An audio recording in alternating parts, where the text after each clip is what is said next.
We have got to get to the point as leaders where we are finding encouragement ourselves in the Lord. And it only comes from personal time with Him.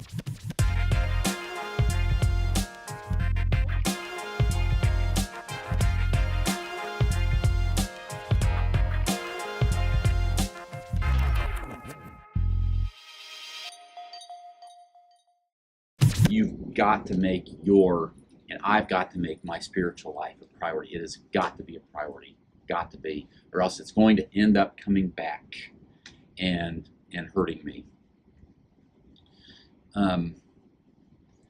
David, I know a lot of you have, several as I look around the room, we've been connected for several years. You probably have heard I talk about this story a lot, but in 1 Samuel, David returns back with his men they've been running from King Saul. Remember mad King Saul that's chasing David, trying to kill him.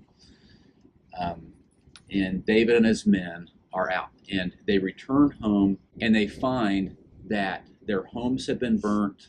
They find that all of their wives and their children have been carried away. And the scripture says that David and these men, they begin to weep bitterly.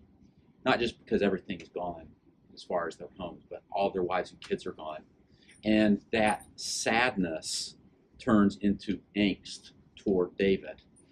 And the scripture says that they begin to plot toward David, that they're going to kill him, that David, this is your fault, this has all happened. And so David finds himself in this low, and the scripture says, I think it's 1 Samuel 30, verse 6, that David encouraged himself in the Lord. He encouraged himself in the Lord. And we have got to get to the point as leaders where we are finding encouragement ourselves in the Lord. And it only comes from personal time with Him, with the Lord. My pastor is providing some encouragement. But listen, if I am planning on keeping my momentum going based upon the encouragement of my pastor, that's not going to happen, right? And maybe you have a pastor that by nature is an encourager. That's a blessing, okay? Some of us, our pastors are great people. I think about my pastor, great man. I know he loves me. I know he loves the church, but he doesn't have the gift of encouragement. I tell him he's got the gift of discouragement, right, when I'm joking with him. He's not by nature an encourager. All those years I worked at the church, he gave me a raise every year. He would fund our ministry. So he did things to encourage, but he's not going to say, I'm praying for you today, or you did a great job with that.